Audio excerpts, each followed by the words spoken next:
అందరికీ నమస్తే, welcome to Anu's kitchen. ఈరోజు నా వీడియోలో మామిడికాయ తురిమి పచ్చడి తయారు చేసే విధానం షేర్ చేస్తున్నానండి. ఇది నిలవ పచ్చడి, అప్పటికప్పుడు మనం తయారు చేసుకోవచ్చు. ఇది చాలా రోజుల వరకు కూడా నిల్వ ఉంటుంది. అలాగే అన్ని బ్రేక్ఫాస్ట్లో కూడా చాలా అంటే చాలా బాగుంటుందండి. మామిడికాయలు బాగా పుల్లగా పచ్చిగా ఉండే మామిడికాయలు తీసుకోవాలండి. ఇది ఏ మామిడికాయలైనా తీసుకోవచ్చు అండి. జలాలు తీసుకోవచ్చు, రసాలు ఏవైనా తీసుకోవచ్చు, కానీ పుల్లగా పచ్చిగా ఉండాలి. అలాంటి ఈ పైన అనేది అండి ఇలా కట్ చేసేసుకున్నాం. కానీ నేను 5 కాయలు తీసుకున్నాను. అన్నీ కూడా బాగా కడిగేసేసుకొని పొడిగుడ్డతో అన్నీ తుడిచేసుకుందాం. పొడిగుడ్డతో బాగా తుడిచిన వాటిని అన్నింటినీ కూడా పైన అనేది చెక్కి తీసేసుకోవాలండి. ఇవి ఈ టెంకున్న కాయలు. ఇక్కడ ఈ మామిడికాయల పైన అంతా కూడా చెక్కి తీసేసుకుని వెంటనే కూడా తడిగా ఉంటుందండి. ఇదంతా కూడా బాగా తుడిచేసుకుందాము. అయితే తీసుకుంటే ఫస్ట్ టైం కూడా చేసేవాళ్ళు కూడా చాలా ఈజీగా తయారు చేసుకోవచ్చు. నేను ఇక్కడ మీడియం సైజులో హోల్స్ ఉన్న దాంట్లో తురుముతున్నాను. ఏవి కూడా తడి లేకుండా చూసుకోవాలండి. ఈ విధంగా ఇలా మీడియం సైజు తీసుకుంటే బాగుంటుందండి. బాగా పెద్ద సైజులో తీసుకున్నారనుకోండి పెద్దగా వస్తుంది. ఈ విధంగా తురుముకుని వెంటనే కూడా దీనిలో తడిగా ఉంటుందండి. ఇది 1 అవర్ వరకు కూడా ఎండలో పెట్టేద్దాం. ఎండ బాగా ఎక్కువగా ఉంది బయట. ఏమండి 1 అవర్ ఎండలో పెట్టిన తర్వాత ఈ విధంగా మామిడికాయ తురుము అనేది గిన్నెతో కానీ కప్పుతో కానీ దేనితో కొలుచుకుని ఇదే కొలతలతో కొలుచుకోండి. నేను ఈ కప్పుతో ఈ తురుము అంతా కూడా బాగా ప్రెస్ చేసి తీసుకోవద్దు, కొద్దిగా పైన వేసి తీసుకోండి.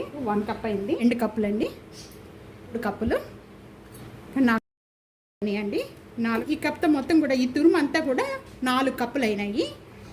బౌల్లోకి యాడ్ చేసేస్తాను. దేంట్లోకి అయితే మనం పచ్చడి కలుపుకుంటామో అదే బౌల్లోకి యాడ్ చేసేస్తాను. నేను ప్యాన్లో 1 టేబుల్ స్పూను మెంతులు, 2 టేబుల్ స్పూను సన్న ఆవాలండి. ఈ స్పూన్తో ఈ స్పూన్ అనగా లేకపోతే కనుక మామూలుగా మనం రెగ్యులర్గా యూజ్ చేసుకునే స్పూన్తో కూడా వేసుకోవచ్చు. లో ఫ్లేమ్లో పెట్టేసేసుకొని ఇవి మంచి కలర్ వచ్చే వరకు వేయించుకోవాలండి. ఈ విధంగా వేగిపోయిన వెంటనే కూడా ఇంకా స్టవ్ బంద్ చేసేసుకుందాం. ఇవి బాగా చల్లారిపోయిన తర్వాత మిక్సీ జార్లో వేసుకొని బాగా మెత్తగా పౌడర్ చేసుకోవాలండి. సేమ్ ప్యాన్లోనే మనం ఏ కప్పు అయితే మనము వేసుకున్నామో మామిడికాయ తురుము అదే 1.5 కప్ అనేది ఇక్కడ ఆయిల్ యాడ్ చేస్తున్నానండి. తాలింపు పెట్టేసుకుందాము. 1.5 కప్పు ఇది పల్లి ఆయిల్ అండి. పచ్చడికి పల్లి ఆయిల్ యాడ్ చేస్తేనే బాగుంటుంది. కరెక్ట్గా సరిపోతుంది. ఇది బాగా అయిపోయిన వెంటనే కూడా వెల్లుల్లిపాయ రెబ్బలు కొద్దిగా కచ్చిపిచ్చిగా నూరుకొని వెల్లుల్లిపాయ రెబ్బలు గుప్పుడు యాడ్ చేస్తున్నాను. వెల్లుల్లిపాయ రెబ్బలు ఈ పైన కొన్ని తీసేసాను, తొక్క కొన్ని తీయలేదు. కచ్చిపిచ్చిగా నూరుకొని ఈ విధంగా ఒక గుప్పుడు ఎండుమిర్చి, 1 టేబుల్ స్పూన్ ఆవాలు నేను లో ఫ్లేమ్లో పెట్టానండి. ఇవన్నీ బాగా వేగుతాకి.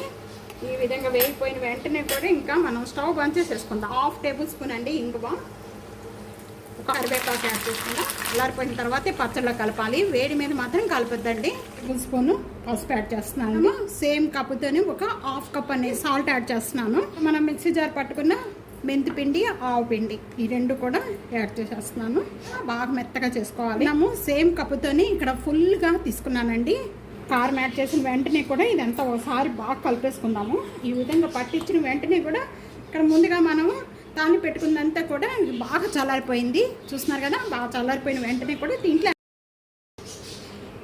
తాలింపు యాడ్ చేసిన వెంటనే పచ్చడంతా కూడా ఈ విధంగా కలిపిన పచ్చడంతా కూడా ఇదే రోజు తీసుకోకుండా మరుసటి రోజు తీసుకుంటే చాలా టేస్ట్గా ఉంటుందండి. మామిడికాయ తురుము పచ్చడి రెడీ అయిపోయిందండి. ఈ విధంగా చాలా అంటే చాలా టేస్ట్గా ఉంటుంది.